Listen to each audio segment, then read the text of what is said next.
In a small wooden house in the suburbs, an old woman sat quietly by the fireplace when a sudden, insistent knocking startled her awake. She went to the window and saw a snow-covered man clutching his frail 8-year-old daughter pleading for help. Memories of the blizzard 3 years earlier filled her with fear of strangers, but despite her trembling hesitation, she decided to open the door. She let them in, led them to warm themselves by the fireplace, and offered them a cup of hot tea. What she didn't know was that the man she had just helped was a billionaire, and this simple act of kindness would change her life forever. Before we dive into the full story, tell me where you're watching from and make sure to subscribe so you don't miss more stories of kindness every day. The wind howled like a wounded animal across Silver Pine Ridge, rattling the windows of Eleanor Price's cabin with such force she thought the glass might shatter. She pulled her shawl tighter around her shoulders and edged closer to the fireplace, the only source of light now that the power had gone out an hour ago. The flames cast dancing shadows across the worn wooden walls, and she could see her breath misting in the air despite the fire's warmth. 72 years on this earth, and Eleanor had seen plenty of Colorado winters, but this one felt different, meaner. The kind of storm that buried everything under feet of snow and didn't apologize for it. She flexed her fingers slowly, wincing as the arthritis sent sharp pains through her knuckles. The cold always made it worse. On nights like this she could barely hold a coffee cup, let alone do anything useful. She thought of Harold, how he used to massage her hands on winter evenings, his strong fingers working the stiffness out of hers. That was before the stroke took him 6 years ago. Before she learned what it meant to be truly alone. The cabin creaked and groaned under the wind's assault. Eleanor reached for another log to add to the fire when suddenly, a sound cut through the storm's roar.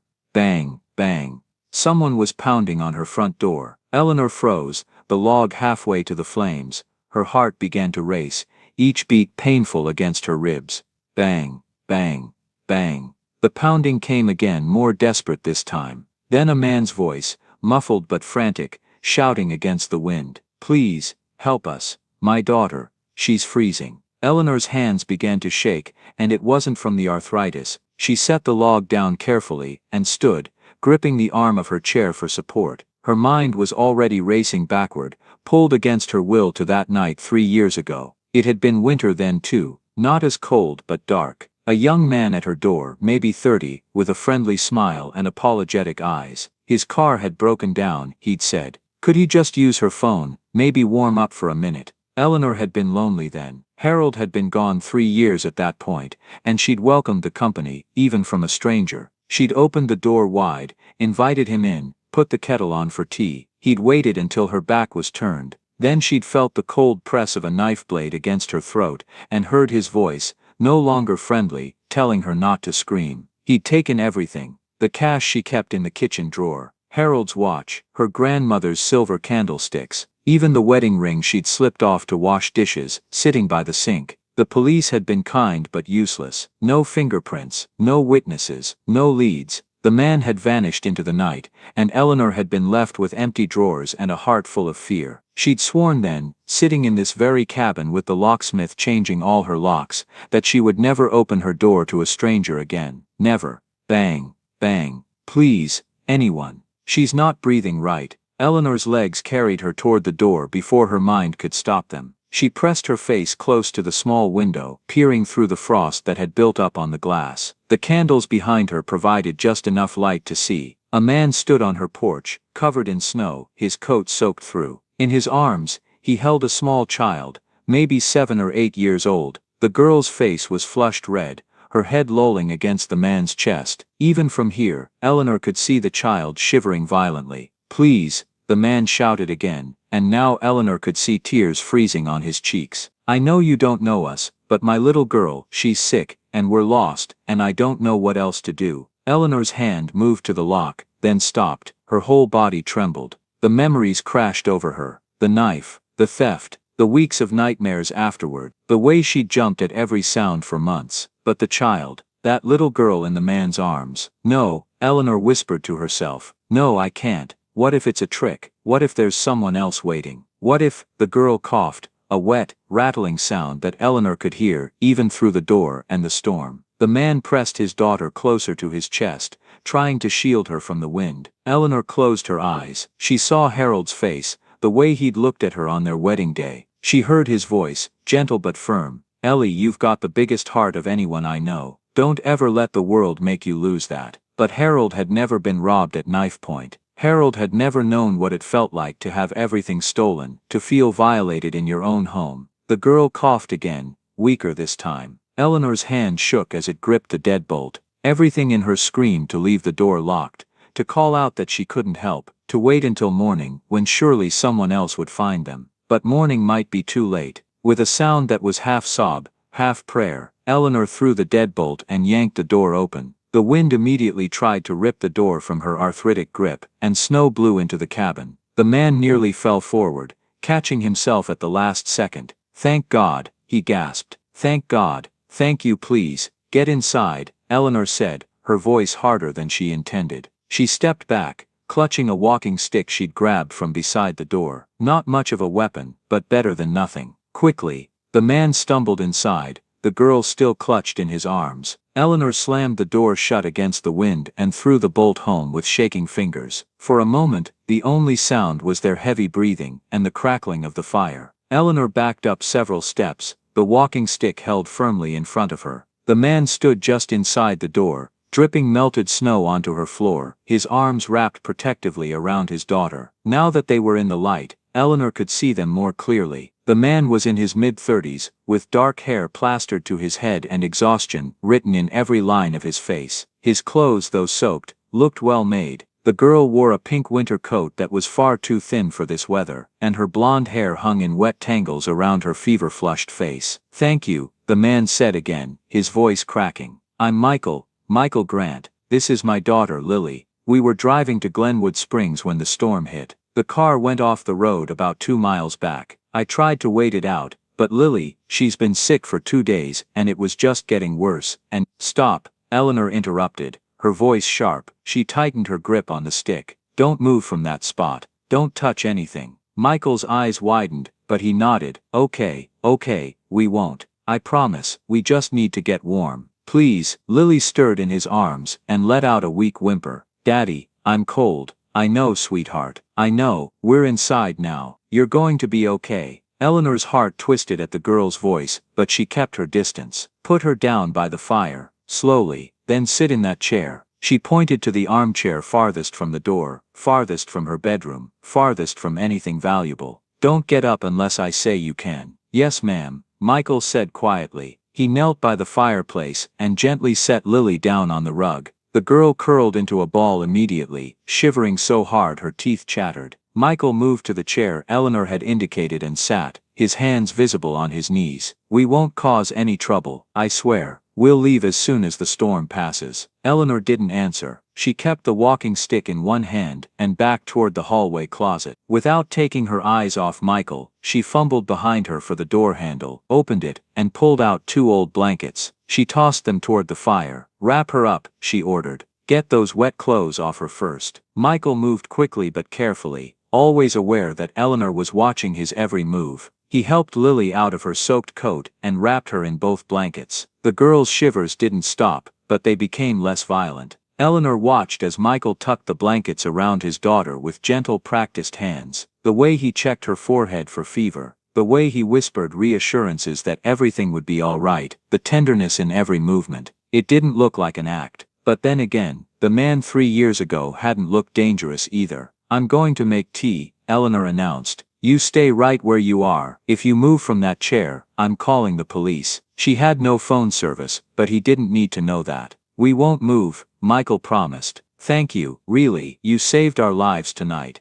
Eleanor didn't respond. She backed into the kitchen, keeping them in sight as long as possible. Only when she absolutely had to turn her back did she finally look away to fill the kettle and set it on the gas stove. Her hands shook so badly she nearly dropped the matches. In the living room, she could hear Michael speaking softly to Lily, could hear the girl's occasional coughs, could hear the storm still raging outside, trapping them all together in this small cabin. Eleanor leaned against the counter and closed her eyes briefly. What had she done? What had she just let into her home? But when she opened her eyes and looked back into the living room, All she saw was a father holding his sick child close to the fire, both of them looking more like refugees than threats. She turned back to the stove and waited for the water to boil, the walking stick still clutched in her other hand. It was going to be a very long night. The kettle whistled, and Eleanor jumped despite expecting it. She poured the boiling water over tea bags in 2 chipped mugs, her movements mechanical. Her mind kept replaying the moment she'd opened the door, questioning it, regretting it, justifying it in an endless loop. When she carried the mugs back to the living room, Michael was still in the chair where she'd left him. Lily had stopped shivering quite so violently, and now lay curled against her father's leg, the blankets cocooned around her. "Here," Eleanor said, setting one mug on the small table beside Michael's chair. She kept the other for herself and retreated to her own chair across the room, the walking stick propped within easy reach. "It's just plain tea, nothing fancy, it's perfect. Thank you." Michael wrapped his hands around the mug, but didn't drink immediately. He glanced down at Lily. Could she have some water, something to drink? Eleanor hesitated, then stood and went back to the kitchen. She filled a glass with water and brought it out, but instead of handing it to Michael, she knelt by Lily herself, keeping Michael in her peripheral vision. "Can you sit up a little, dear?" Eleanor asked, her voice gentler than she'd intended. Lily's eyes fluttered open. They were blue, Eleanor noticed, bright blue, even dimmed with fever. The girl struggled to push herself up on one elbow, and Eleanor helped support her head. "Small sips," Eleanor instructed, holding the glass to Lily's cracked lips. "That's it,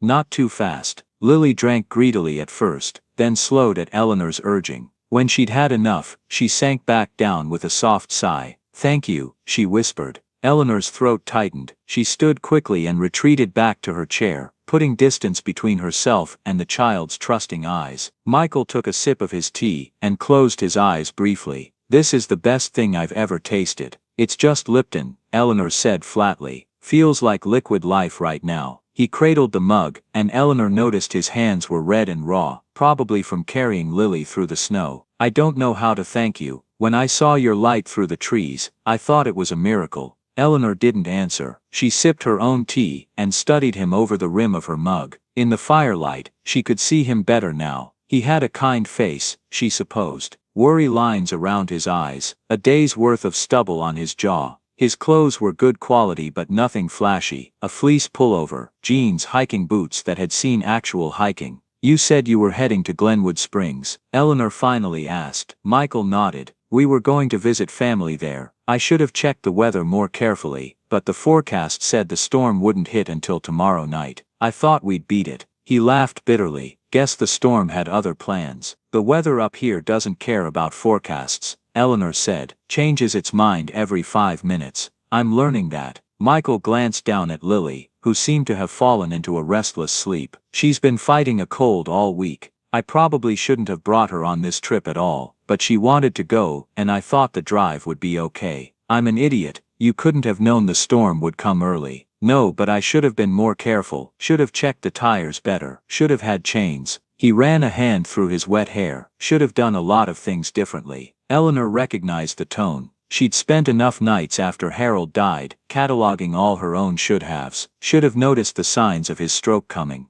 Should have insisted he see the doctor sooner. Should have.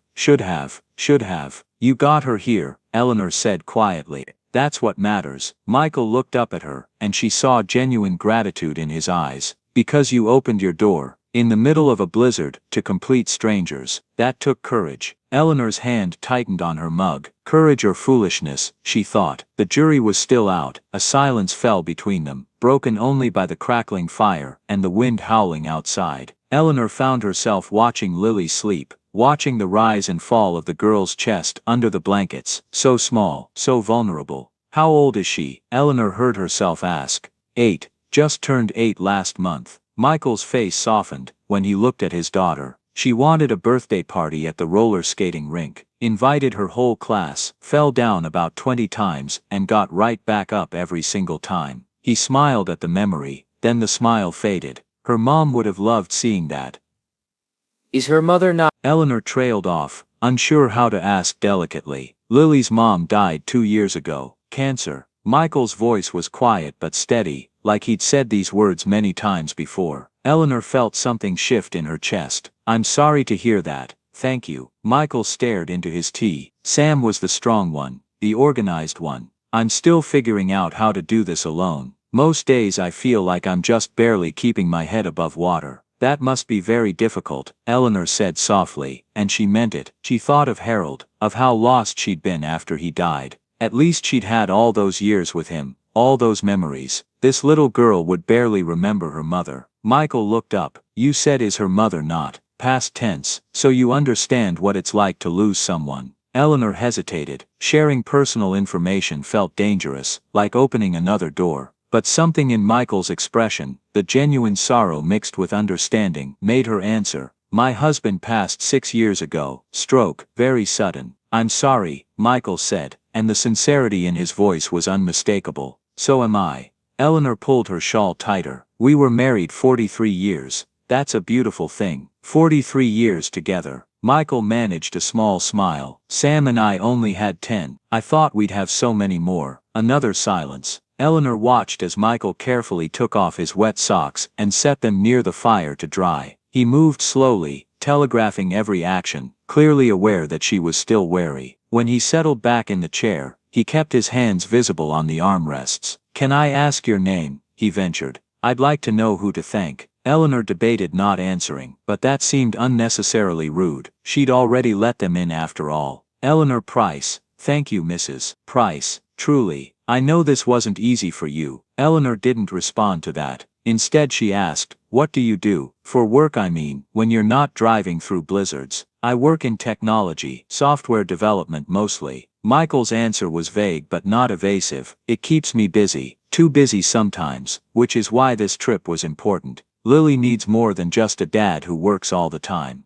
Eleanor nodded slowly. She could respect a man who recognized his shortcomings and tried to do better. As if to emphasize her point, a particularly strong gust of wind slammed against the cabin, making the walls shudder. Lily stirred and whimpered in her sleep. Michael immediately knelt beside her, checking her forehead with the back of his hand. She's burning up. Eleanor stood and moved closer despite herself. From this distance she could see the flush of fever on Lily's cheeks, could hear the congestion in her breathing. Do you have any medicine? Michael asked, looking up at Eleanor with desperate hope. Children's Tylenol. Anything. Eleanor thought of her medicine cabinet. Aspirin for her arthritis. Blood pressure medication. Nothing for children. No, nothing that would be safe for her age. Michael's face fell. He looked back down at his daughter, stroking her hair gently.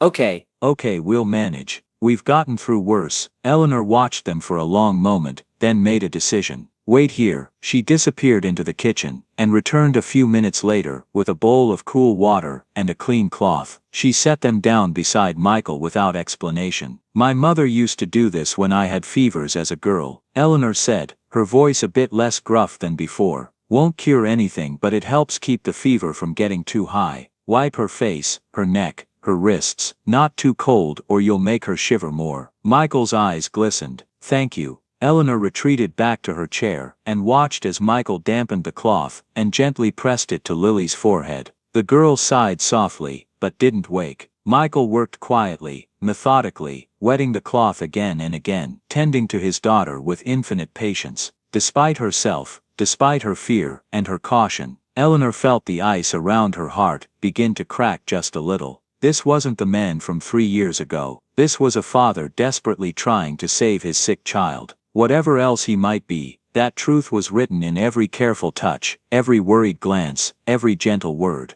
You're a good father, Eleanor found herself saying. Michael looked up, surprised. I try. Most days I feel like I'm failing. You got her through a blizzard, carried her however many miles to find help. That's not failing.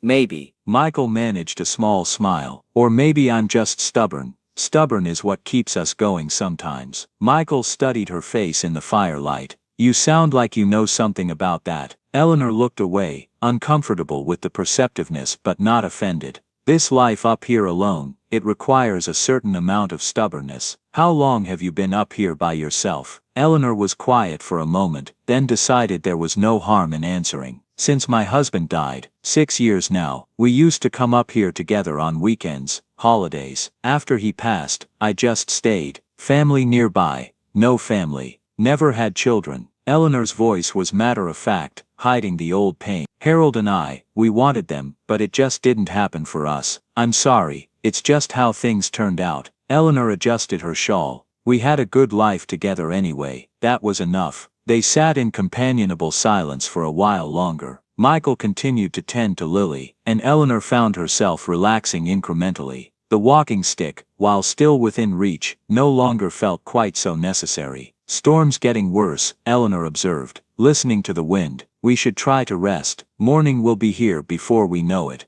"You're right." Michael settled back in his chair, but kept one hand on Lily, maintaining contact with his daughter. "Mrs. Price, I know you don't know us, and I know you're being cautious. That's smart, but I promise you, we're not going to cause you any trouble. First light, if the storm's passed, we'll be out of your way." Eleanor didn't respond immediately. She pulled her shawl tighter and stared into the fire. Finally she said, "We'll see what the morning brings." It wasn't acceptance, but it wasn't rejection either. It was the best she could offer. As the hours ticked by, and the fire burned low, Eleanor found her eyes growing heavy, despite her determination to stay alert. The last thing she saw before sleep claimed her was Michael, still awake, still watching over Lily, with a father's eternal vigilance. And for reasons she couldn't quite explain, that image gave her comfort. Eleanor woke with a start, her neck stiff from sleeping in the chair. The fire had burned down to embers, casting the room in a dim red glow. For a moment she couldn't remember why she was in the living room instead of her bed, why her hand was wrapped around a walking stick like a weapon. Then she heard the cough. It all came rushing back. The storm, the knock at the door, the strangers now sleeping in her home. Eleanor's heart raced as she looked across the room. Michael was still in the chair, where she'd last seen him, but his head had finally drooped forward in exhausted sleep. Lily lay curled at his feet, the blankets rising and falling with her labored breathing. Outside, the storm continued its assault. Eleanor could hear the wind shrieking like something alive and angry, could hear the weight of snow building on the roof. Her small clock on the mantel read 3:47 in the morning. She stood slowly, her joints protesting the movement. The arthritis was particularly bad tonight, or rather this morning. Her fingers felt like they'd been frozen solid, the joints swollen and painful. She flexed them carefully, biting back a wince. The fire needed tending. Eleanor picked up the poker with her better hand and stirred the embers, then added 2 more logs from the stack beside the hearth. The wood caught quickly, and flames began to climb. Lily coughed again, a deep wet sound that made Eleanor frown. The girl rolled over, pushing the blankets off, mumbling something in her fevered sleep. Eleanor hesitated, then knelt beside the child. She pressed the back of her hand to Lily's forehead the way her own mother had done decades ago. "Hot, far too hot. Come on now," Eleanor murmured, more to herself than the sleeping girl. "You're burning up, little one." She retrieved the bowl Michael had been using and refilled it with cool water from the kitchen.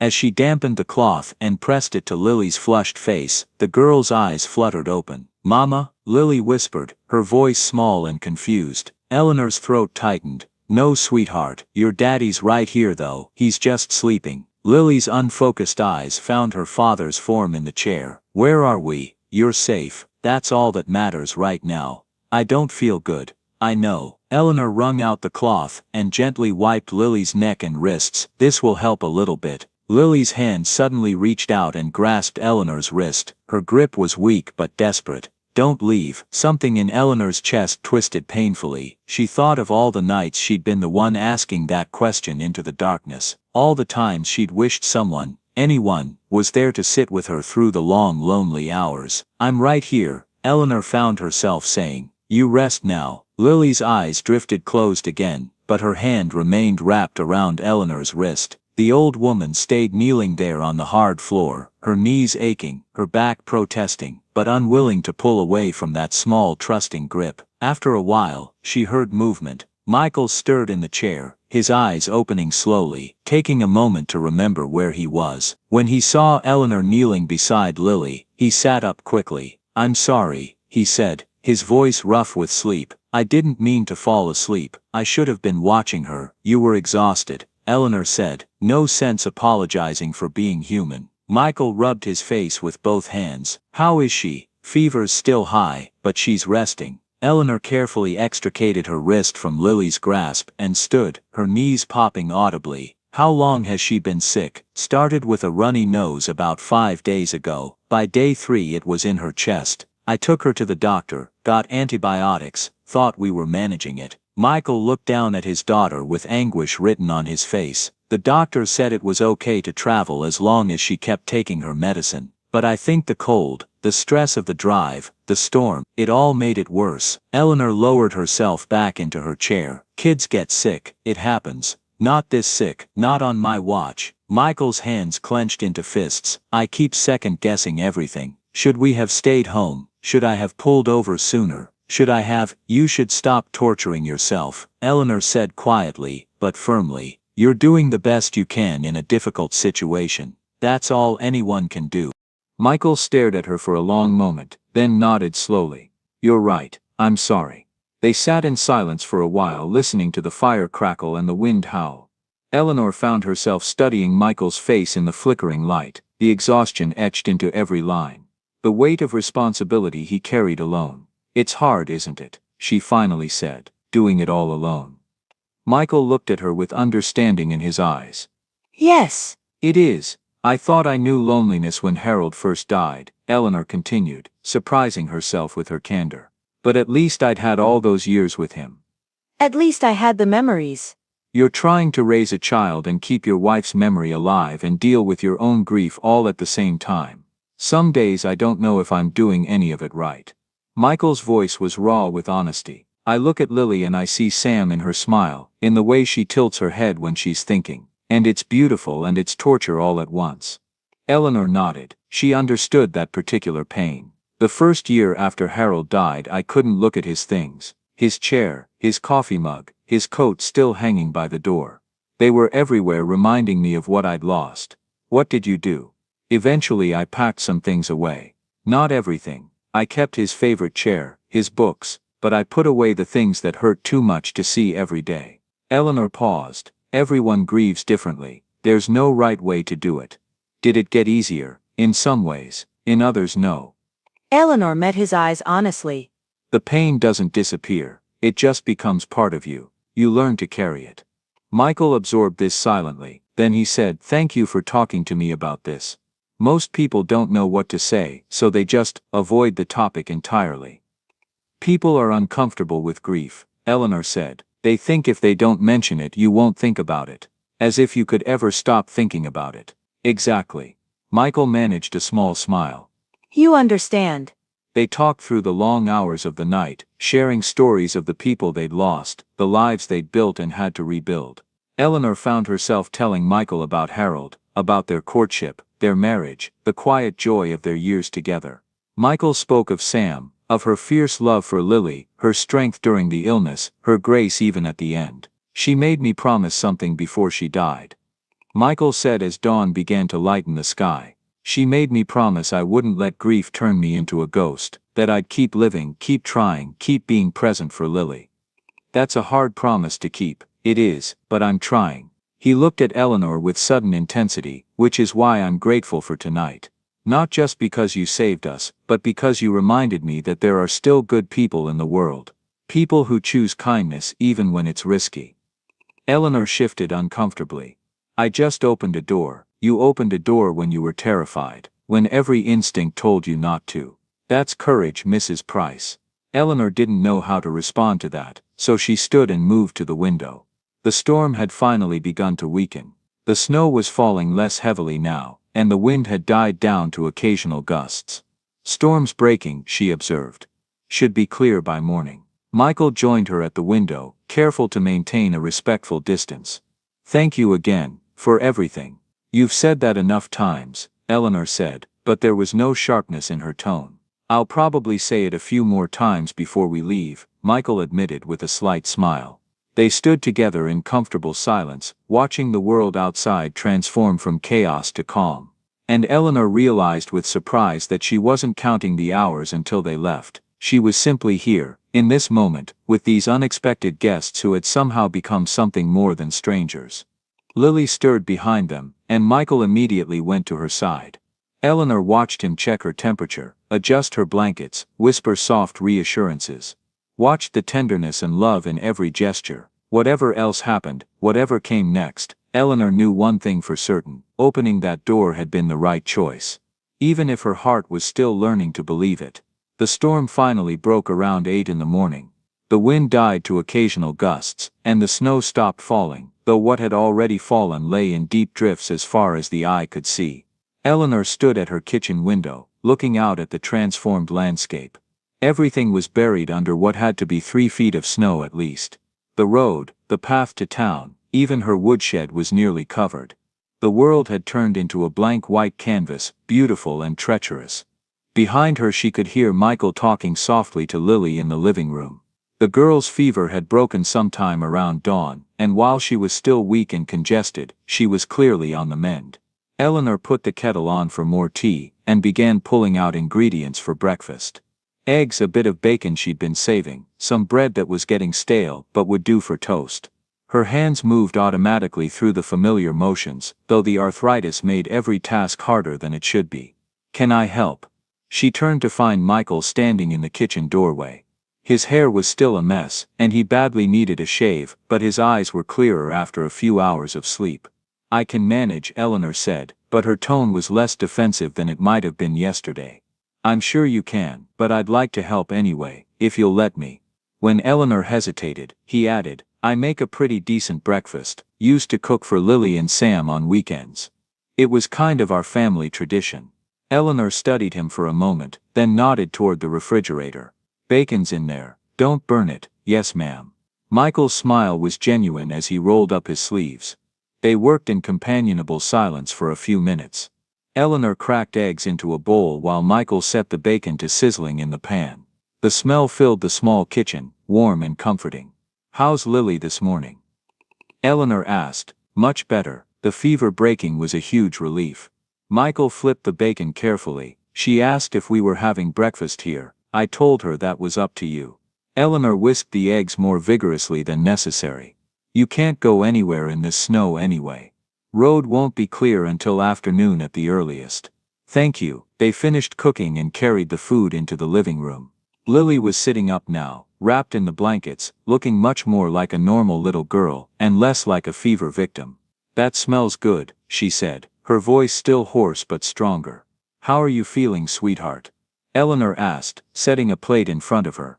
"Better, still tired though." "That's the sick working its way out," Eleanor said. "Eat what you can." They sat together around the fire, eating breakfast. Lily chattered between bites about the books Eleanor had given her last night, about how much she liked the stories even though the pages were yellow and crinkly. "These books are older than Daddy," Lily observed, studying one of the covers. "They're older than a lot of things," Eleanor said with a hint of amusement. "I got those for my 10th birthday. That was a very long time ago." "What was it like when you were little?" Lily asked, her natural curiosity overcoming her fatigue. Eleanor found herself smiling at the memory. "Well, we didn't have television, for one thing, or computers. When we wanted to have fun, we had to go outside and make up games." "That sounds hard." "It was different," Eleanor allowed. "But we didn't know any other way, so it seemed perfectly normal to us." Michael listened with interest as Eleanor shared a few more memories of her childhood. When breakfast was done, he insisted on cleaning up. While he washed dishes, Eleanor noticed him glancing around the kitchen with what seemed like professional interest. "Mrs. Price," he said carefully as he dried the last plate. "I hope you don't mind me mentioning this, but I noticed your kitchen faucet is dripping pretty badly, and that bottom hinge on the front door is loose. Would it be all right if I took a look at them? Just to make sure they're not going to cause bigger problems." Eleanor's first instinct was to refuse, but she caught herself before the words came out. Michael wasn't being intrusive or condescending, he was simply offering to help in the way he knew how. "I suppose that would be all right," she said slowly. "Tools are in the shed, if you can get to it through all that snow." Michael grinned. "I carried Lily through worse last night. I think I can manage." He bundled up in his now dry coat and went outside. Eleanor watched through the window as he waded through the deep snow, sometimes sinking up to his thighs. When he finally reached the shed, he had to dig out the door before he could open it. "Your daddy's very determined," Eleanor observed to Lily, who had come to stand beside her at the window. The girl nodded. "Mama used to say he was like a dog with a bone when he decided to do something." She meant it in a nice way though. Eleanor smiled. I'm sure she did. Michael came back carrying a toolbox and immediately set to work. Eleanor tried not to hover, but she found herself drawn to watch his careful, methodical approach. The way he tested the hinge, tightened each screw precisely, then tested it again to make sure it was secure. The way he dismantled the faucet with confident movements, replaced a worn washer, and reassembled everything. There, he said finally, turning the faucet off and on. No drip, that should hold. Thank you, Eleanor said, and meant it. Michael started to pack up the tools, then paused. Mrs. Price, I don't want to overstep, but I noticed while I was in the shed that your woodpile is getting pretty low. Would you mind if I split some more? The exercise would do me good after sitting all night. Eleanor opened her mouth to protest, then closed it again. The truth was, her woodpile was low, and splitting wood with her arthritic hands was becoming nearly impossible. If you'd like to, she said finally. I won't stop you. Michael spent the next hour outside, splitting wood and stacking it neatly under the shed's overhang where it would stay dry. Eleanor watched him work from the window, marveling at his steady rhythm, the competent way he handled the axe. This was a man who wasn't afraid of physical labor, despite working in technology. Lily settled by the fire with her books, occasionally looking up to make sure both adults were still nearby. She seemed content, Eleanor noticed. Not anxious or fearful, just peacefully present in the moment. When Michael finally came back inside, his face was red from the cold and exertion, but he was smiling. That should last you a good while now. You didn't have to do all that, Eleanor said. I wanted to. Michael hung up his coat. Besides, it felt good to do something physical. I spend too much time behind a computer screen. The rest of the morning passed quietly. They drank tea, talked in fits and starts, and simply existed together in the warm cabin while the world outside remained frozen and still. Around noon, Lily found some paper and crayons in her backpack. She settled by the fire and began to draw with intense concentration, her tongue poking out slightly as she worked. Eleanor found herself drifting over to watch. What are you making? A picture, Lily said, not looking up. For you, for me. Uh-huh. It's a surprise though, you can't see until I'm done. Eleanor returned to her chair, secretly touched by the gesture. Michael dozed in his chair, finally catching up on the sleep he'd missed. The cabin was peaceful, filled with the crackling of the fire and the soft scratch of Lily's crayons on paper. When Lily finished about an hour later, she held up the paper proudly. Done, you can look now, Grandma. Eleanor's breath caught at the casual use of grandma, but she said nothing about it. Instead, she leaned forward to study the drawing. It was simple in the way that children's art is simple, but the meaning was unmistakably clear. A small cabin sat in a field of white snow, orange and yellow light spilled from its windows and door. And in that doorway stood a figure with gray hair, arms outstretched, while two smaller figures approached through the snow, a man carrying a child. At the bottom, in careful shaky letters, Lily had written, "The lady who saved me." Eleanor's throat closed up entirely. She couldn't speak.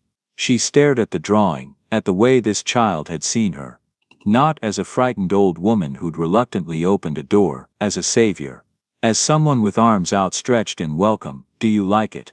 Lily asked anxiously. It's Eleanor's voice cracked. She cleared her throat and tried again.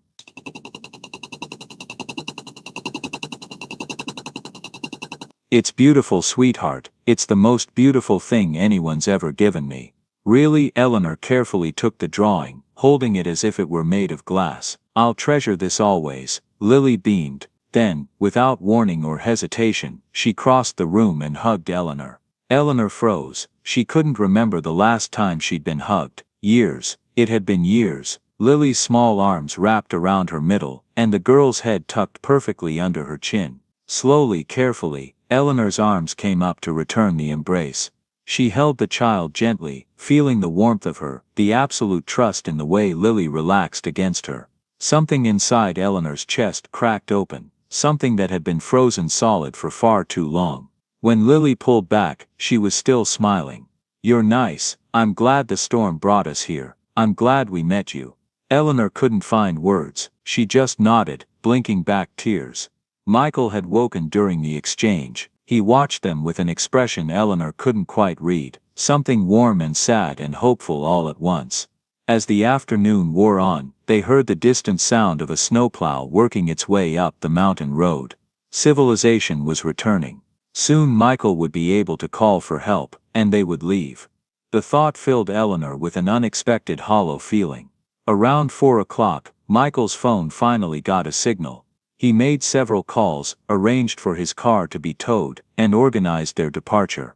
A friend from Denver would come get them, could be there in a few hours.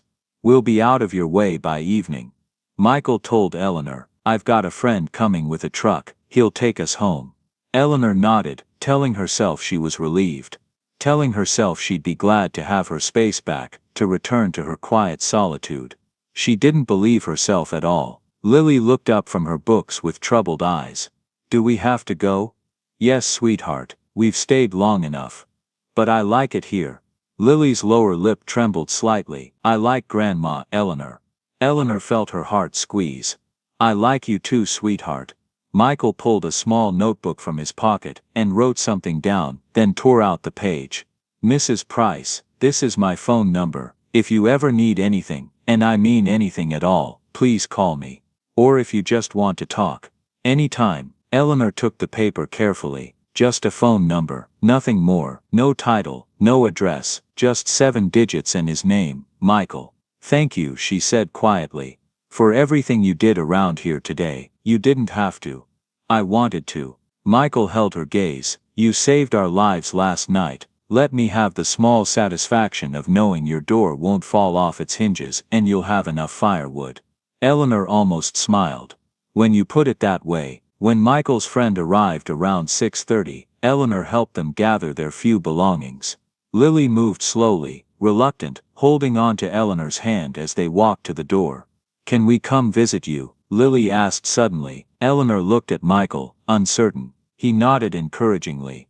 "I'd like that," Eleanor found herself saying. "I'd like that very much." Lily threw her arms around Eleanor one more time. "I'll draw you more pictures, I'll hang them right next to this one," Eleanor promised, holding up the drawing of the cabin. Michael shook Eleanor's hand, formally, but his eyes were warm. "Thank you, Mrs. Price, for your courage, your kindness, and your hospitality. We won't forget it." "Neither will I," Eleanor said softly.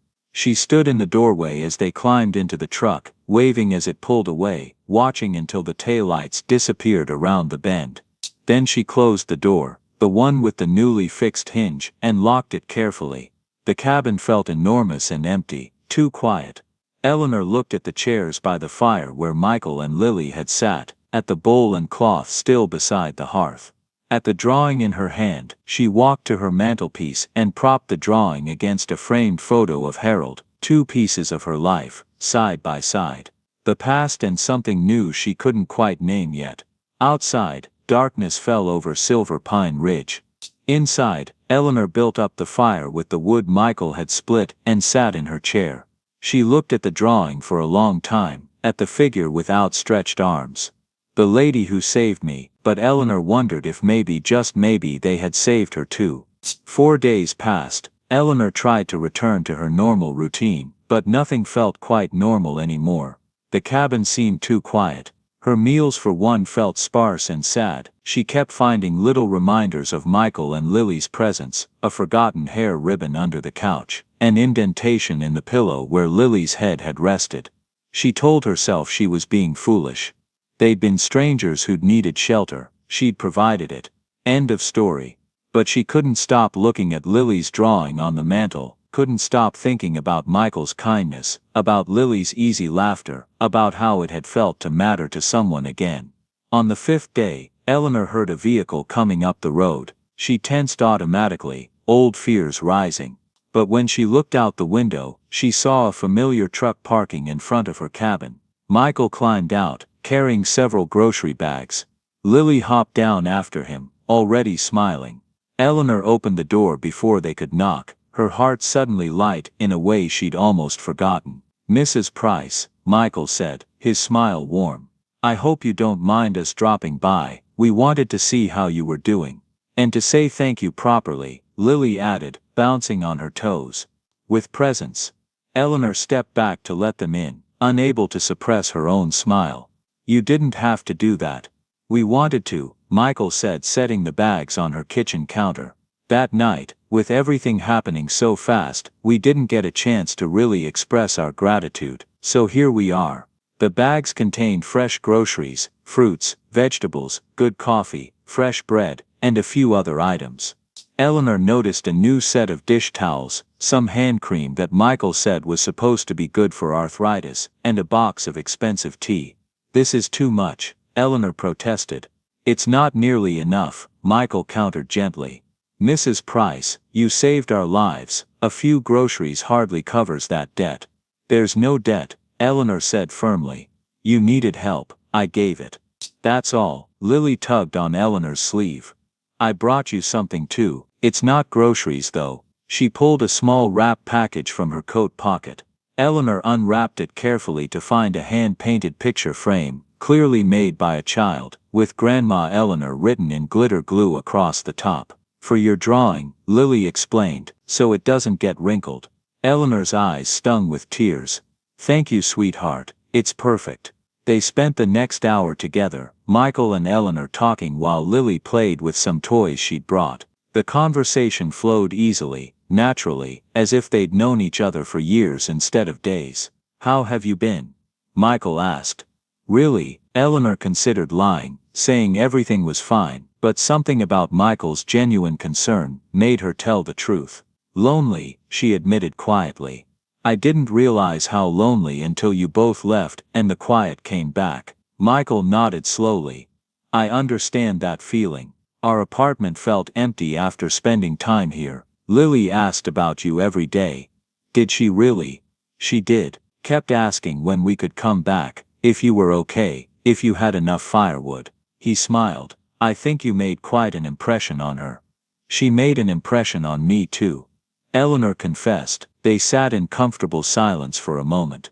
Then Michael took a deep breath, as if steeling himself for something.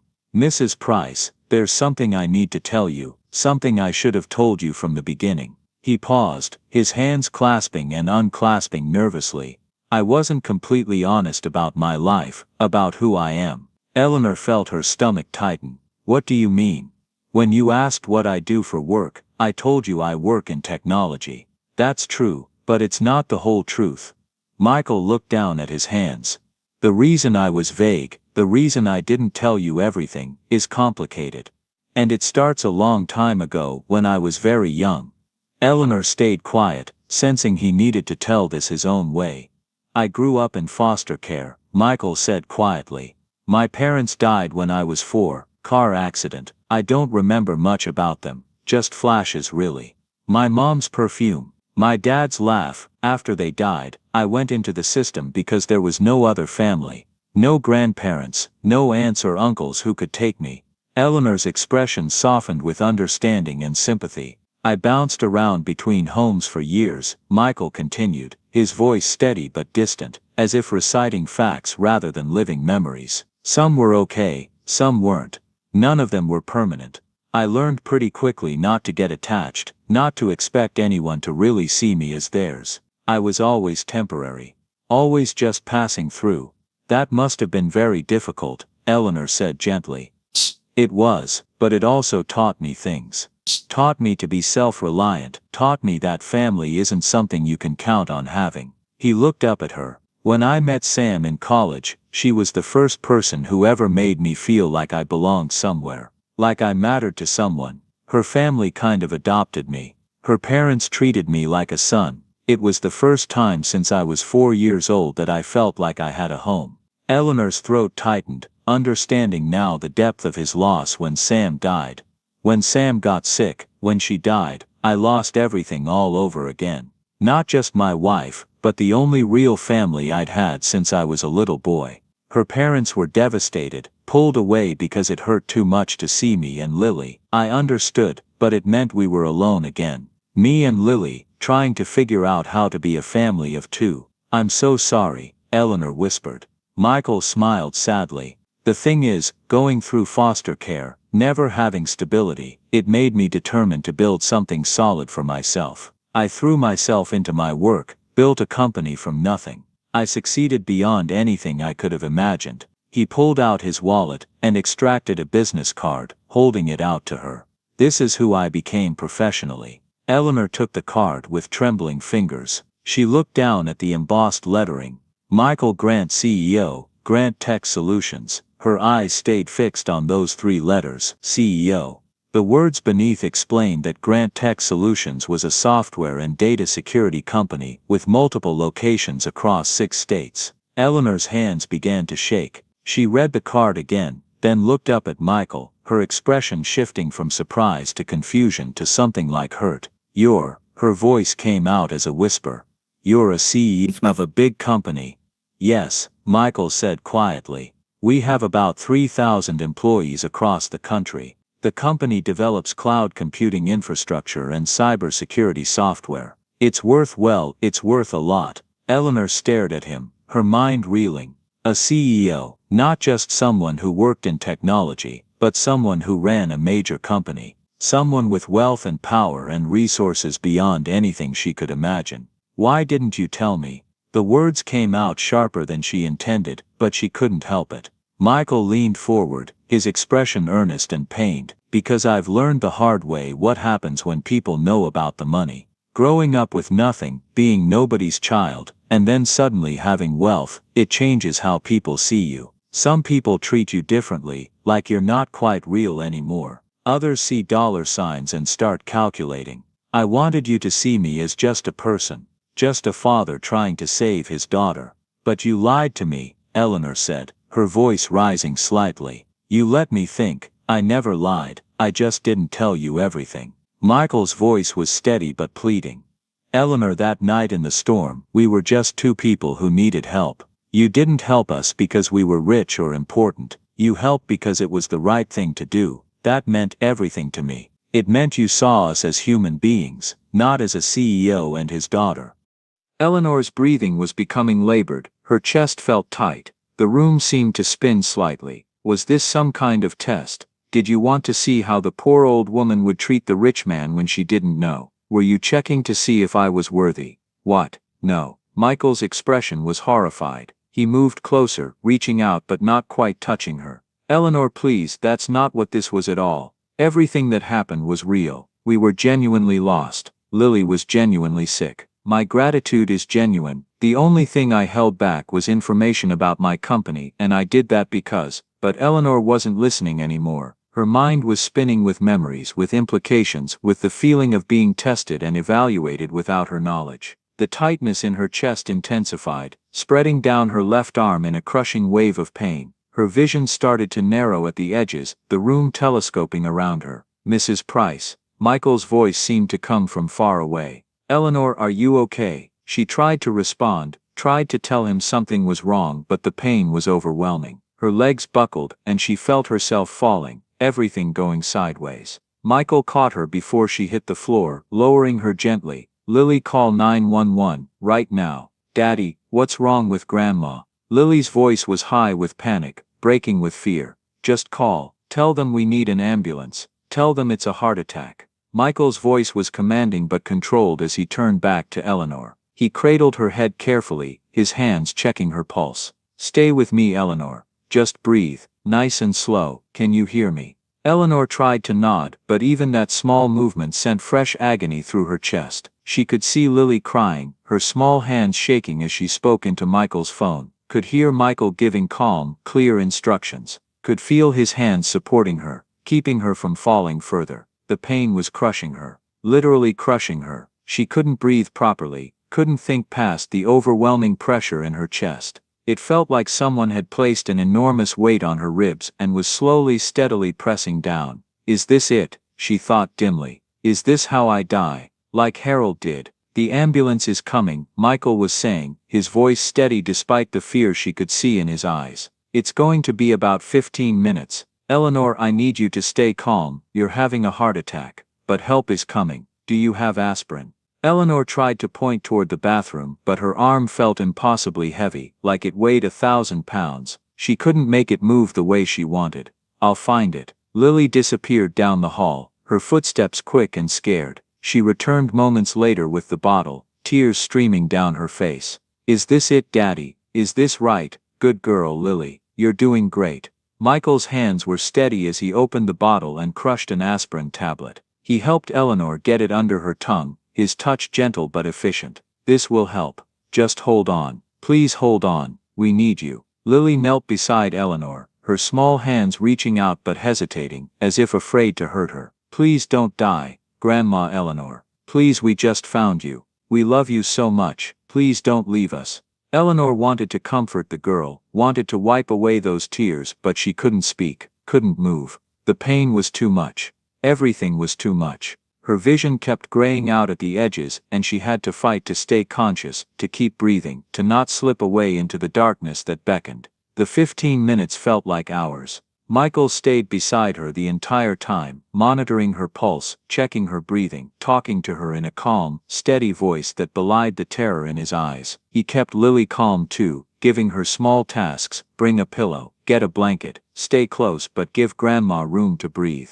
You're going to be okay, Michael kept saying, like a mantra, like if he said it enough times it would become true. Help is almost here, just a few more minutes. Stay with us, Eleanor. Please stay with us. When the ambulance finally arrived, the paramedics moved with practiced efficiency. Eleanor felt herself being lifted onto a stretcher, felt the bite of an IV needle in her arm, heard the beeping of monitors that seemed impossibly loud. Everything was happening so fast, too fast. Voices talking over her, hands moving efficiently, bright lights shining in her eyes. I'm coming with you, Michael announced as they wheeled her toward the ambulance. His voice was firm, brooking no argument. Sir, only family members are allowed. I'm her son, Michael said firmly, without hesitation, meeting the paramedic's eyes directly. And I'm not leaving her. She has no one else. Through her haze of pain, Eleanor wanted to protest, wanted to tell them the truth, but no words would come. And part of her, a part she wouldn't examine too closely right now, was profoundly grateful he'd lied. Grateful she wouldn't be alone, grateful that someone cared enough to fight to stay with her. The last thing she saw before the ambulance doors closed was Lily's tear-stained face, her small hand pressed against the window, her lips moving in what might have been a prayer or a plea. Then they were moving, sirens wailing, and the motion combined with the pain made everything blur. Eleanor surrendered to the darkness, letting it pull her under, trusting that Michael was there, that she wasn't alone. She woke in a hospital room some time later. The steady beep of monitors provided a rhythmic soundtrack to her confused thoughts. Everything was white and sterile and unfamiliar. For a moment panic seized her. Where was she? What had happened? Then memory returned in fragments. The business card, the revelation about Michael's wealth and childhood, the crushing pain in her chest. The fear in Lily's eyes. You're awake. Eleanor turned her head carefully. Michael sat in a chair beside her bed, looking exhausted but intensely relieved. His hair was disheveled, his clothes rumpled, dark circles under his eyes. He looked like he hadn't slept in days. How long? Eleanor's voice came out as a croak, her throat dry and painful. About 6 hours. You had a mild heart attack. The doctors say you'll recover fully with rest and medication, but you need to avoid stress. Michael leaned forward, his expression anguished. Eleanor, I'm so sorry. This is my fault. I never should have kept the truth from you. I never meant to cause you any harm. Eleanor closed her eyes, feeling tears leak from the corners. I thought, when I saw that card, I thought it was all fake. That you'd been testing me somehow, playing some kind of game. No. Michael's voice was thick with emotion. God, no. Eleanor, everything was real. My fear for Lily, my gratitude to you, the connection we felt, all of it was real. The only thing I withheld was information about my company and my wealth. And I can see now that was wrong. I hurt you by not being completely honest. You said you grew up with nothing, Eleanor said quietly, opening her eyes to look at him. That you were nobody's child. Yes, and maybe that's why this whole thing is such a mess. Michael ran his hand through his hair. I spent my childhood being overlooked, being temporary, never quite mattering to anyone. Then I built this company, made all this money, and suddenly everyone wanted to know me. But they didn't really see me. They saw the CEO, the money, what I could do for them. His voice dropped to almost a whisper. When I knocked on your door that night, when you opened it despite being terrified, I saw something rare. Someone who helped because it was right, not because of what they could get. And I wanted to keep that. I wanted to be seen as just Michael. Just a father trying to save his daughter. Eleanor absorbed this, understanding the fear behind his omission even as it had hurt her. But I wasn't just anyone, Michael. After that night, after you came back, we became something more. And you still didn't tell me. You're right, I should have told you before now. I was being a coward. Michael reached out hesitantly and took her hand gently. Growing up in foster care, I learned not to trust easily, not to show people everything about myself, because it could be used against me. Even now, even as an adult who should know better, I still do it. I still hold back. His eyes were bright with unshed tears. But you deserved the truth. You deserved honesty. And I'm sorry I didn't give you that. Eleanor looked at their joined hands, feeling the warmth of his grip. She thought about his story, about the little boy bouncing between foster homes, never belonging anywhere, about building a life from nothing, creating success but losing the only real family he'd ever known when Sam died, about being alone again with Lily trying to be enough for his daughter when he'd never had an example of what family should look like. I understand why you did it, she said quietly. But it still hurt, made me feel like you didn't trust me. I know, and that's on me. Michael squeezed her hand gently. Eleanor, you saved us that night, not just from the storm, but from being alone. For the first time since Sam died, Lily and I felt like we might belong somewhere, with someone, and I was terrified of losing that. Terrified that if you knew about the money, you'd see me differently. How did you think I'd see you? I don't know. As someone to be intimidated by. Maybe, or someone to be used, or just not as Michael anymore. He looked away, his jaw tight. Every relationship I've had as an adult, except with Sam, has been colored by the company. People want things from me, investment advice, business connections, money for their projects. I'm always evaluating whether someone likes me, or likes what I can do for them. Is that what you thought I'd do? Eleanor asked. No, not really, but old habits die hard. Michael looked back at her, his expression raw and honest. I should have trusted you. I should have known that the woman who opened her door despite being terrified, who cared for strangers with such kindness, wouldn't suddenly become someone else because of a job title. Eleanor was quiet for a long moment, processing everything. She thought about her own fears, her own walls, about how she'd almost let those fears keep her from helping Michael and Lily in the first place. About how hard it was to trust after being hurt. We're quite a pair, aren't we? She finally said. Both of us so scared of being hurt that we can't quite believe it when something good happens. Michael managed a small sad smile. Yeah, I guess we are. I'm still hurt that you didn't tell me, Eleanor said honestly, but I think I understand why, and I believe you when you say everything else was real. It was, it is. Michael's voice was fervent. Eleanor, you and Lily are the most important people in my life right now. The thought of losing you, of being responsible for this, his voice broke. When you collapsed, I've never been so scared, not since Sam died, not since I was 4 years old and my world fell apart the first time. Eleanor saw the genuine fear in his eyes, the love beneath the guilt. She thought about Lily's tears, about Michael staying by her side, about how he'd claimed to be her son so he could ride in the ambulance with her. Where is Lily? She asked. With my friend in the waiting room. She wanted to stay, but they wouldn't let her. She's made you about 20 get-well cards. Michael smiled slightly. She's been so worried about you. Keeps asking if you're going to be okay, if you still love us.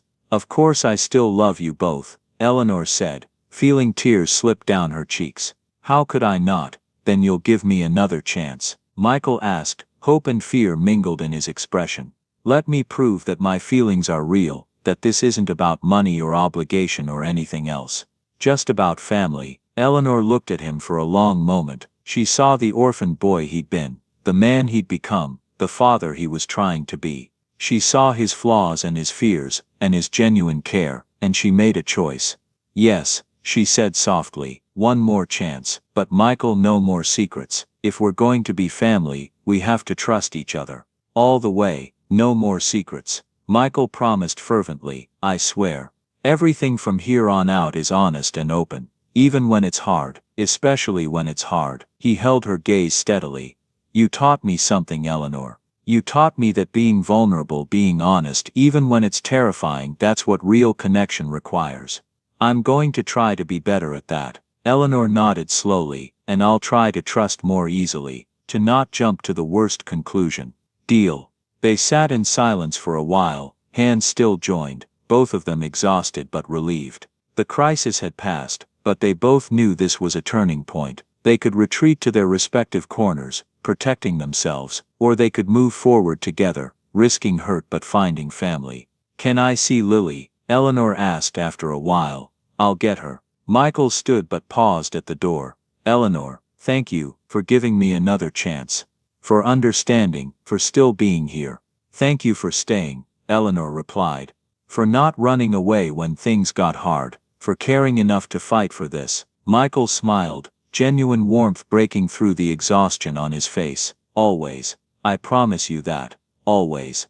As he left to get Lily, Eleanor lay back against her pillows and closed her eyes. Her chest still ached, but not just from the heart attack. It ached from the stretching, the growing, the opening up of something that had been closed for so long. Trust was hard, especially when you'd been hurt before. But maybe, just maybe, it was worth the risk. Maybe the door she'd opened that stormy night was still opening, revealing not just Michael and Lily, but a whole new way of living. A way that included love and risk, and the messy, complicated beauty of becoming family. The hospital released Eleanor after 5 days with strict instructions to rest, avoid stress, and follow up with a cardiologist. The doctor also gave her a stern lecture about living alone at her age with a heart condition. You need someone checking on you regularly, the doctor said, looking over her glasses at Eleanor. Family, friends, a visiting nurse, someone who can monitor your condition and get help quickly if needed. I'll make sure of it, Michael said from his position beside Eleanor's bed. He'd barely left the hospital since she'd been admitted. See that you do. The doctor turned to Eleanor. Mrs. Price, a second event could be more serious. You need to take this seriously. Eleanor nodded meekly. She'd been shaken by how quickly her body had betrayed her, how close she'd come to Harold's fate. The fear of dying alone in her cabin now felt very real and very possible. Michael drove her home in his truck, with Lily chattering nervously in the back seat, filling the silence with stories about everything she'd done while Eleanor was in the hospital. It was clear the girl was anxious, covering her worry with words. When they pulled up to the cabin, Eleanor felt a wave of relief and trepidation. Home, but also the place where she'd collapsed, where she'd felt her mortality so acutely. Let me help you inside, Michael said, coming around to open her door. I can walk, Eleanor protested, but her voice lacked conviction. I know you can, but let me help anyway.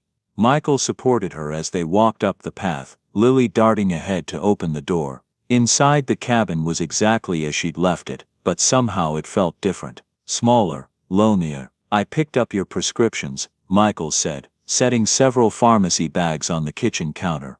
The pharmacist explained when you should take each one.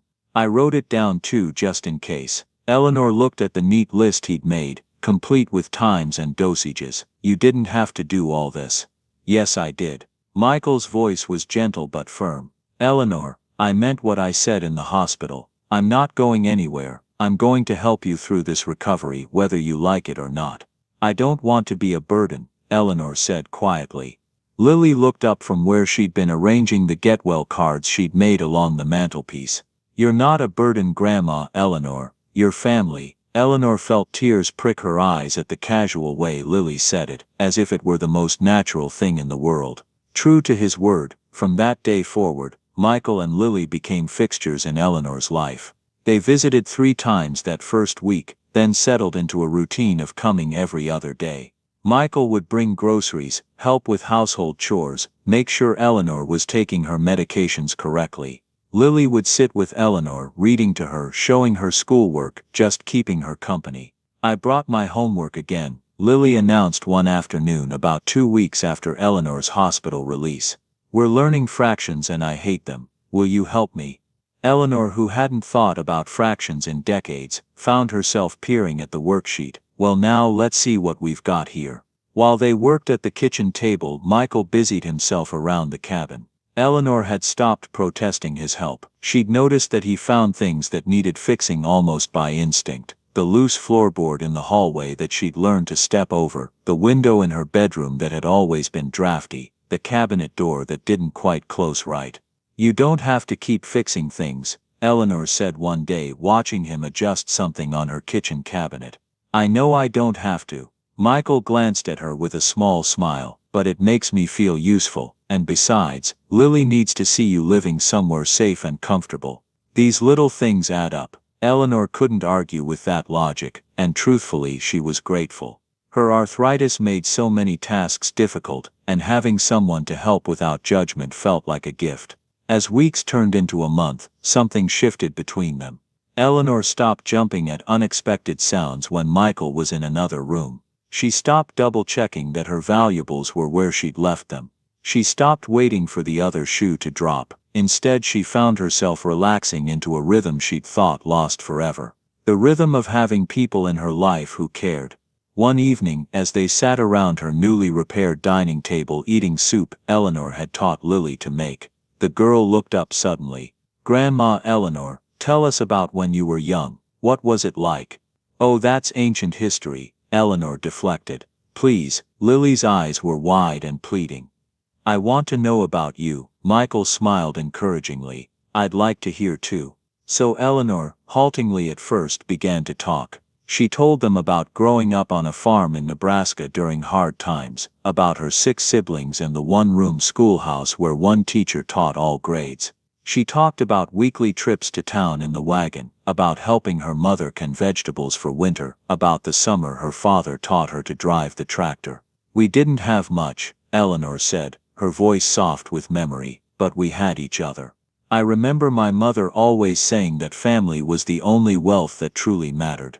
"That's beautiful," Michael said quietly. Eleanor continued, telling them about meeting Harold at a county fair when she was 19. How he'd won her a stuffed bear at the ring toss and she'd known right then he was special. "We were married 6 months later," Eleanor said, smiling at the memory. "Everyone said we were rushing into it, but we had 43 years together. I'd say we made the right choice." "How did you know he was the one?" Lily asked, chin propped in her hands. "I just knew." Eleanor shrugged. "He made me laugh. He listened when I talked. He never tried to make me into something I wasn't. He just loved me exactly as I was." "Mama used to say that about Daddy," Lily said, looking at her father. "She said he loved her even when she was grumpy in the morning." Michael laughed, his eyes growing distant. "Your mama wasn't a morning person, that's for sure." "Tell me about her," Eleanor said gently. "Tell me about Sam." Michael's expression grew soft. "She was sunshine. That's the best way I can describe her. She found joy in everything. A good cup of coffee, a pretty sunset." "Your laughter, Lily." He reached over and ruffled his daughter's hair. "She used to say that happiness was a choice you made every day, and she chose it. Even when she got sick, even at the end, she chose to focus on the good things." "She sounds like she was a wonderful person," Eleanor said. "She was. She really was." Michael's eyes glistened. "And she would have liked you. She always appreciated people who spoke their mind and had good hearts.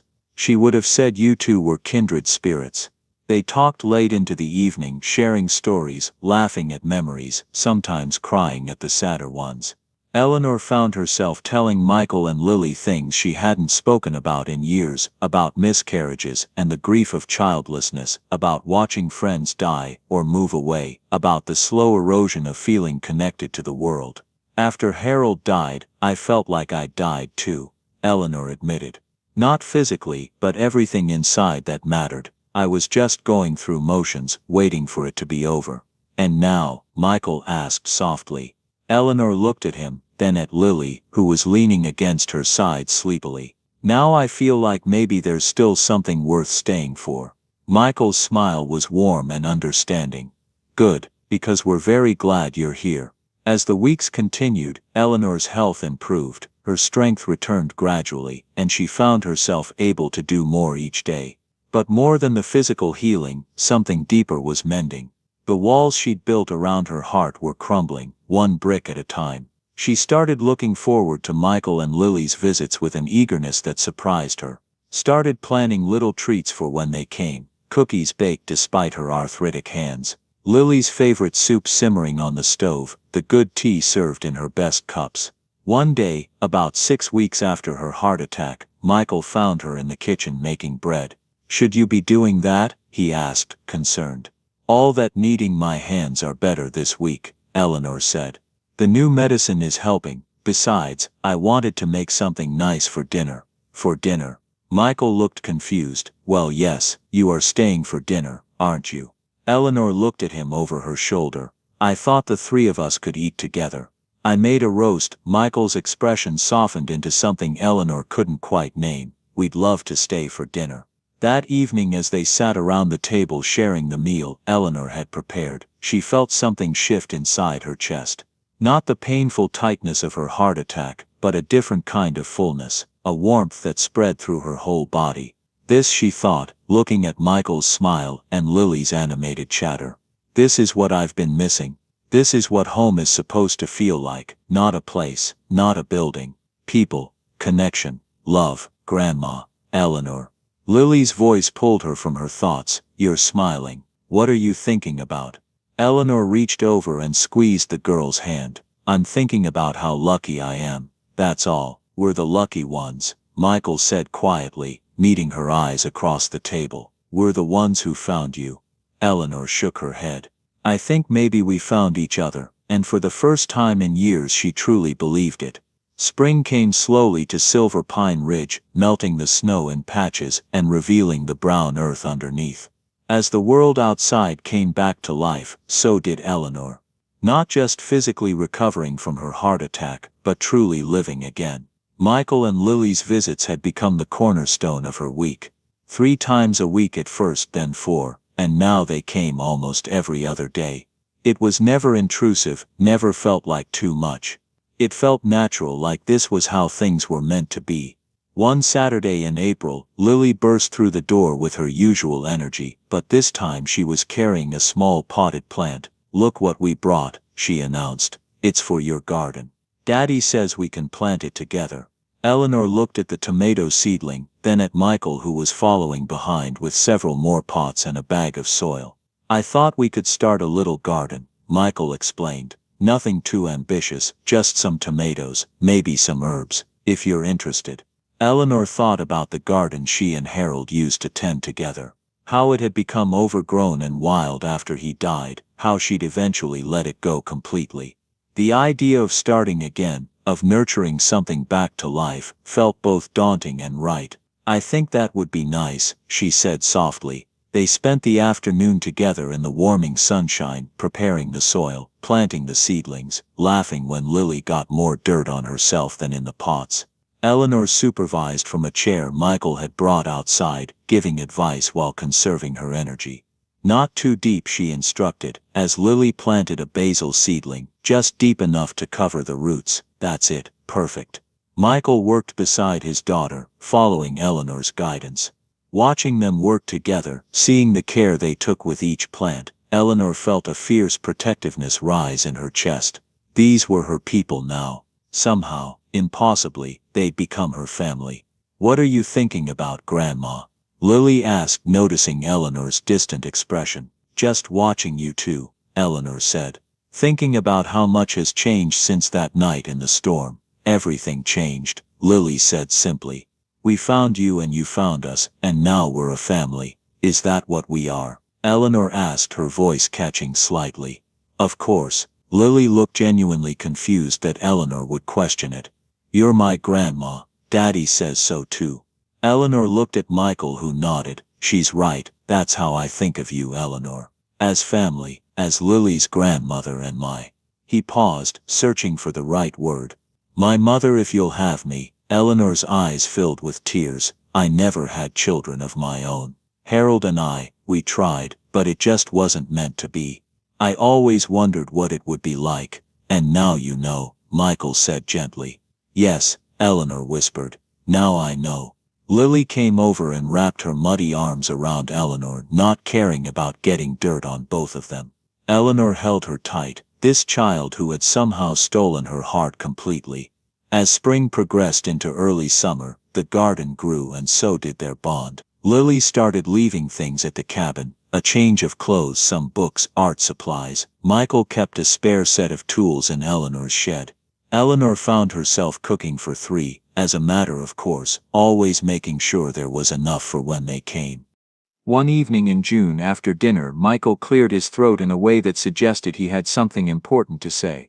Eleanor, I've been thinking about something for a while now and I want to talk to you about it. Eleanor set down her tea, suddenly nervous. What is it? These past few months have been incredible. For both Lily and me, having you in our lives, being able to spend time here, it's been healing in ways I didn't even know we needed. Michael paused, choosing his words carefully. But I worry about you being up here alone, especially at night, especially with your heart condition. Michael, we've talked about this. I know, you're independent and capable, and I respect that. But hear me out. Michael leaned forward earnestly. What if we made this more official? What if we formalized our relationship as family? What do you mean? Eleanor asked carefully. I mean, I want to set up some legal protections for you. Power of attorney so I can help with medical decisions if needed. Emergency contacts updated to list me and Lily. I want to make sure that if something happens you're not alone and you're taken care of. Eleanor's first instinct was to refuse to assert her independence, but she caught herself.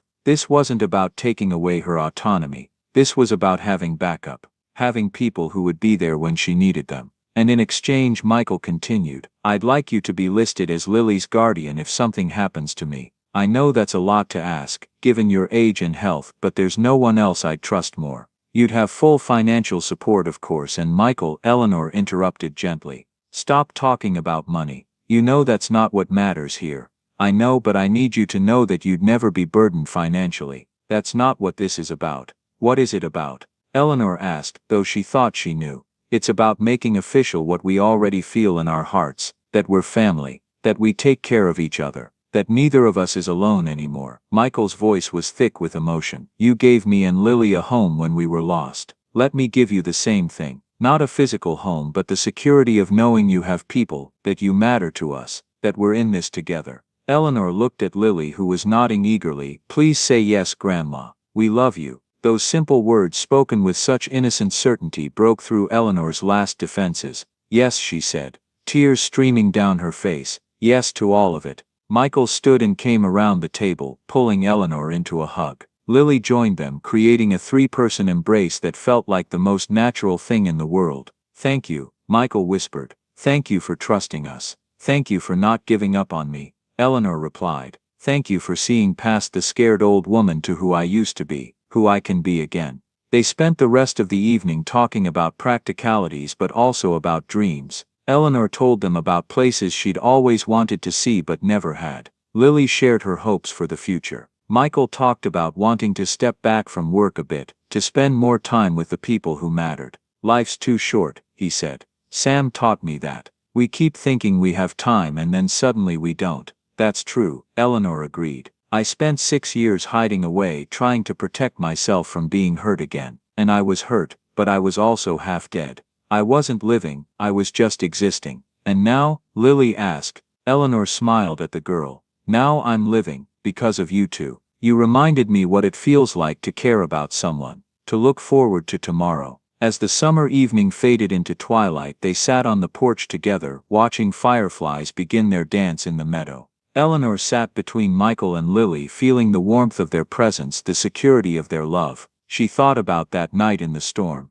about the terror she'd felt opening her door, about how close she'd come to leaving them out in the cold, about how different her life would be now if she'd made that choice. What are you thinking about? Michael asked quietly. That door, Eleanor said. The one I almost didn't open, but you did open it, Michael reminded her. Yes, I did. Eleanor smiled in the gathering darkness. Best decision I ever made. Best decision we ever made, Michael corrected. To knock on that door, to trust that someone would help us, to come back after the storm passed. We're all pretty brave, Lily observed. Daddy was brave to carry me through the snow. You were brave to open the door, Grandma. And I was brave to be sick and not complain too much. They all laughed at that, the sound carrying across the quiet meadow. Eleanor reached out and took their hands, one on each side of her. My family, she said, testing the words.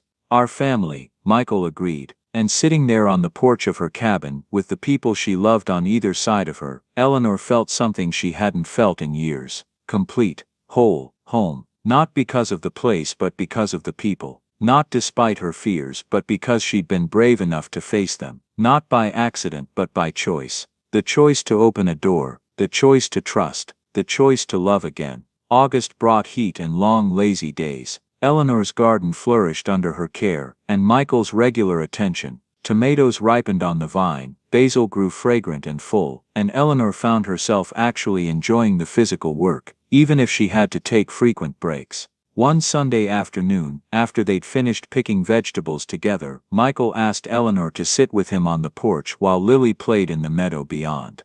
"There's something important I need to talk to you about," he began, his tone serious. Eleanor felt a flutter of anxiety. "That sounds ominous." "It's not bad, I promise. It's actually good. At least I hope you'll think so." Michael turned to face her fully. "These past months have changed everything for me, Eleanor. Changed how I see the world, how I think about family, what matters in life." "For me too," Eleanor said softly. "I know, I can see it in you. The way you smile more, laugh more, the way you've opened up." Michael took her hand gently. "But I need you to understand something. I don't want our relationship to ever be about obligation. Not on your part, and not on mine." "What do you mean?" "I mean I don't want you to feel like you owe me anything because I helped with repairs or medical bills. And I don't want to feel like I'm only here because I'm paying back a debt." Michael's eyes were intense, sincere. "What I'm trying to say is, I care about you because of who you are, Eleanor, not because of what you did for us. Though that was remarkable. I care because you're wise and funny and kind, because Lily lights up when she talks about you, because this cabin feels more like home than anywhere else." Eleanor's throat tightened. "I care about you too, both of you, more than I thought possible." "Good, because I want to make you a promise. A real binding promise." Michael squeezed her hand. "I promise that I will be here for you. Not just now but for the long haul. When you're strong and when you're weak. When you're easy to be around and when you're difficult. Through whatever comes." "Michael, you can't promise." "Yes, I can. Because that's what family does. They show up. They stay." His voice was firm but gentle. "And I want to put some practical measures in place to back up that promise." "What kind of measures?" "I've been working with my lawyer to set up a trust.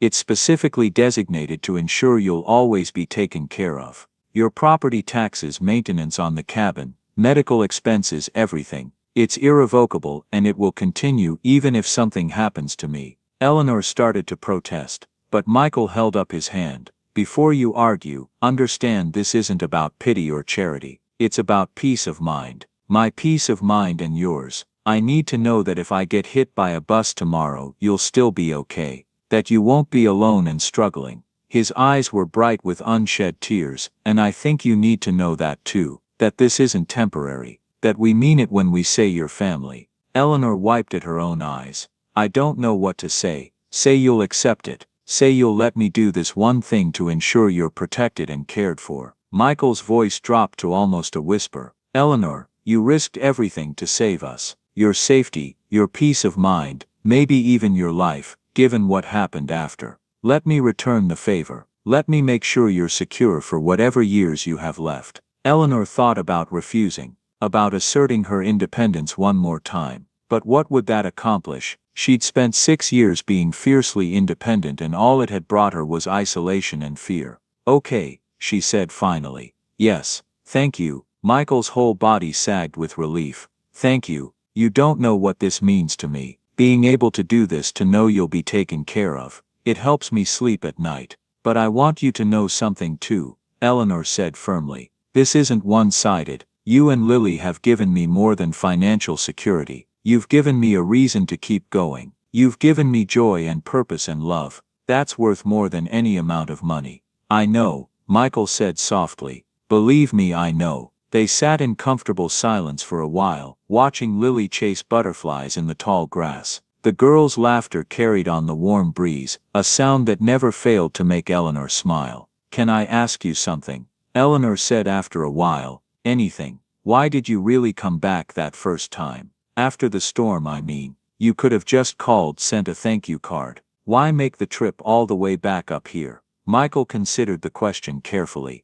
Honestly, because I couldn't stop thinking about you. About this woman who'd been so afraid but opened the door anyway. Who'd lost someone she loved but still had the capacity to care for strangers. I wanted to know you were okay. And I wanted Lily to see you again, to thank you properly. He paused. But more than that, I think I knew, even then, that you were going to be important to us. That we'd found something rare. A family, Eleanor said softly. Yes, a family we chose rather than one we were born into, which somehow makes it even more special. Lily came running up to the porch then, flushed and happy. Grandma, Daddy, look what I found. She held out her cupped hands to reveal a small frog. That's wonderful, sweetheart, Eleanor said. But I think that little fellow would like to go back to his home now. Lily carefully released the frog near the porch steps and watched it hop away into the grass. Then she climbed up and settled herself between Eleanor and Michael, one small hand in each of theirs.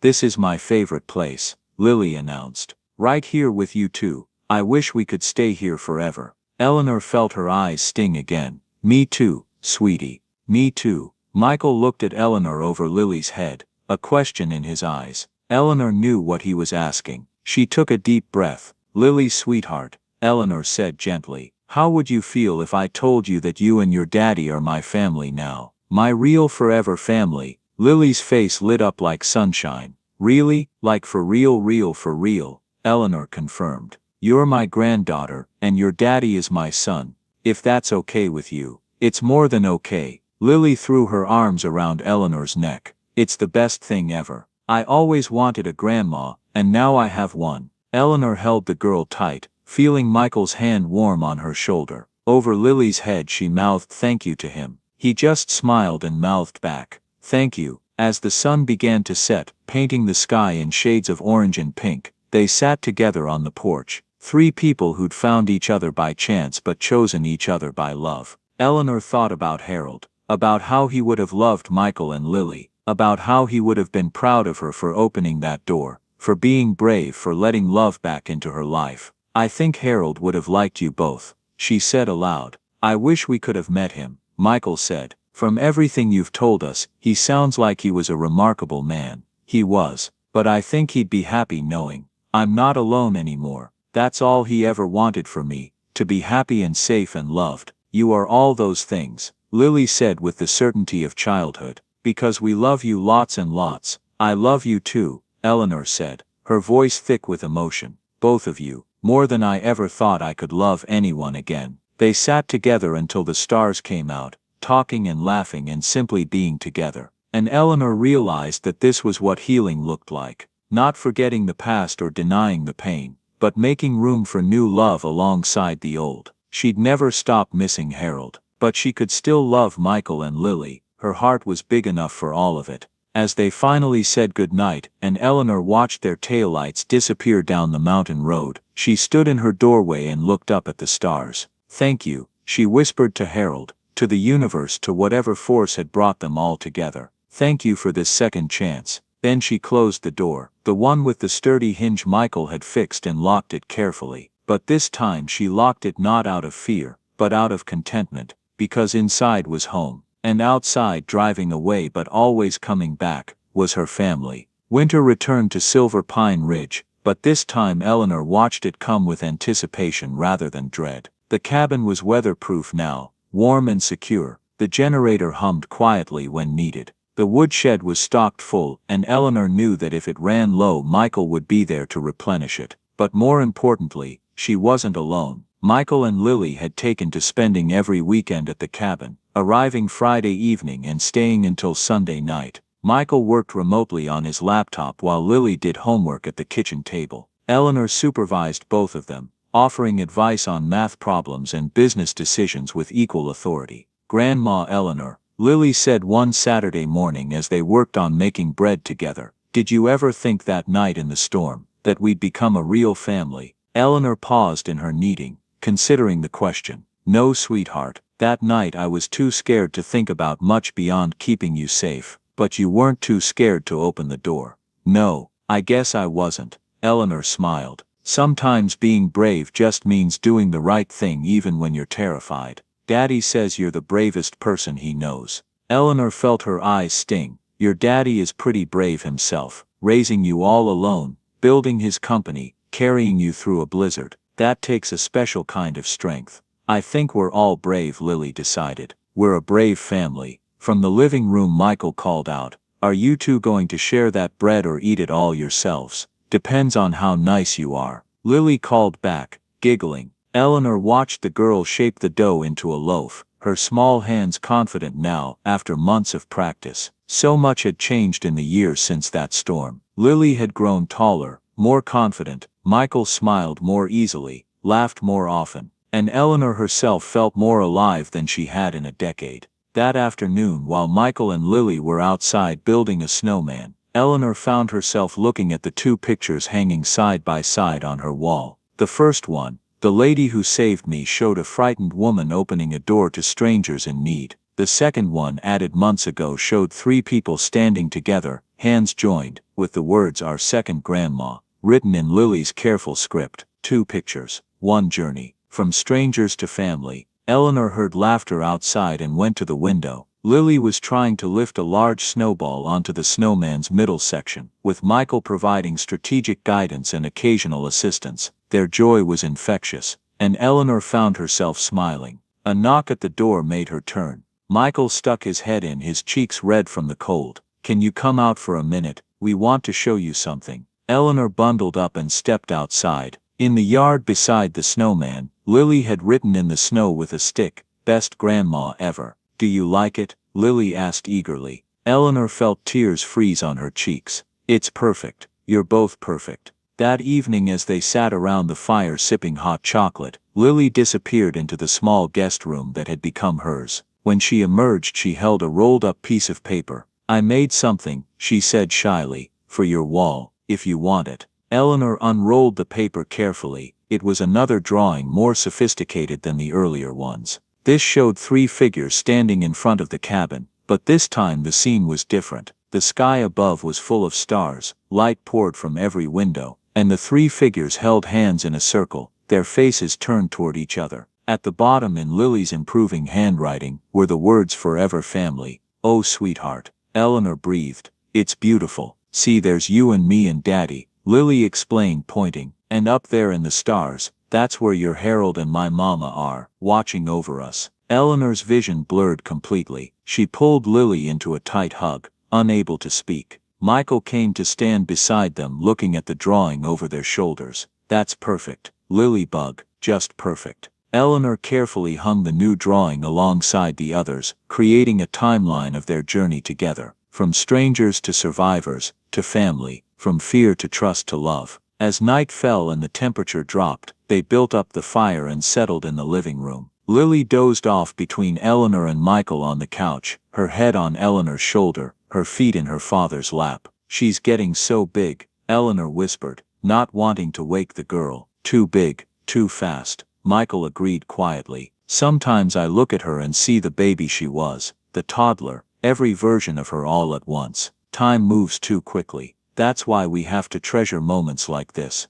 Eleanor said. "These quiet evenings when we're all together, these are the memories we'll hold on to." Michael was quiet for a moment, then said, "Eleanor, I need to tell you something." She tensed slightly. "What is it?" "Nothing bad, I promise. Just I've been thinking about my work, about how much time I spend in the office, on calls, traveling." He stroked Lily's hair gently. "I've decided to step back, promote my VP to CEO and take a chairman role, something that lets me be more present, more available. That's a big decision." "It is, but it's the right one. Sam always said I needed to find better balance, and I never listened. Not until it was too late." His voice caught. "I don't want to make that mistake again. Lily needs me, and honestly so do I. I need this." He gestured around the cabin, meaning more than just the physical space. "I need family. I need home." Eleanor reached over Lily to squeeze his hand. "We need you too, both of you." They sat in comfortable silence, listening to the fire crackle and Lily's soft breathing. Outside, snow began to fall again, gentle flakes drifting past the windows, but inside the cabin, all was warm and safe and right. Eleanor thought about the past year, about everything that had changed. She thought about the woman she'd been, scared, alone, counting down days until death. She thought about the woman she was now, loved, needed, looking forward to tomorrow. Michael, she said softly,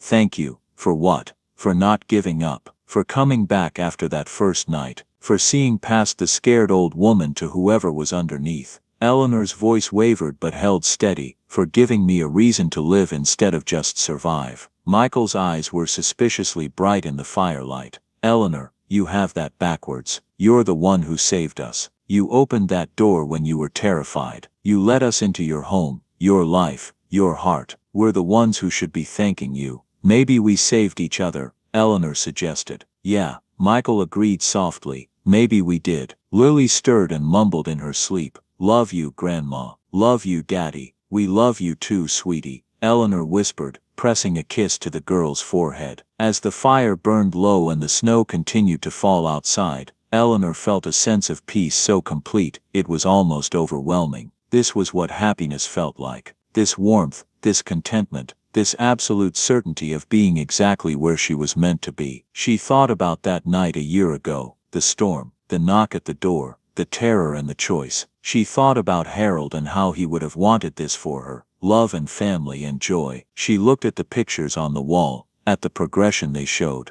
The lady who saved me, our second grandma, forever family, 3 pictures telling one story. A story about fear and courage, about loss and healing, about strangers becoming family. Eleanor had spent so many years afraid of being hurt again, of losing what little she had left, of caring too much and being abandoned. She'd built walls so high and thick that she'd imprisoned herself inside them. And then one winter night, despite every instinct screaming at her to stay safe, she'd opened a door. That single act of courage had changed everything. It hadn't been easy. There had been setbacks and scares, doubts and fears. Her heart had literally broken from the stress of learning to trust again, but she'd healed. And in healing she'd discovered something remarkable. Love didn't diminish with age. The capacity to care, to connect, to build family, it never went away. It just waited, dormant, for the courage to use it again. What are you thinking about? Michael asked, noticing her distant expression. Eleanor smiled. That door, the one I almost didn't open. But you did. Yes, I did. She looked at him, then down at Lily sleeping peacefully. Best decision I ever made. Best decision we ever made. Michael corrected gently. To knock on that door, to come back, to choose each other, to choose each other. Eleanor repeated. Yes, that's exactly it. Outside, the snow fell softly, blanketing the world in white. Inside, the fire burned warm, and 3 people who'd found each other by accident but kept each other by choice, slept peacefully in its glow. Eleanor closed her eyes, listening to Michael's steady breathing and Lily's soft snores. She felt the warmth of them beside her, felt the security of knowing she wasn't alone, felt the deep satisfaction of being needed and loved. She'd opened a door in a storm, and that door had opened everything else. Her heart, her life, her future. She'd been so afraid of the darkness outside, but what she'd found there wasn't danger. It was family. It was home. It was home. It was love. And as Eleanor drifted off to sleep, surrounded by the people who mattered most, she sent one final thought into the universe, to Harold, to whatever forces had brought them together. Thank you for the storm. Thank you for the knock. Thank you for the courage to open the door. Thank you for bringing me back to life.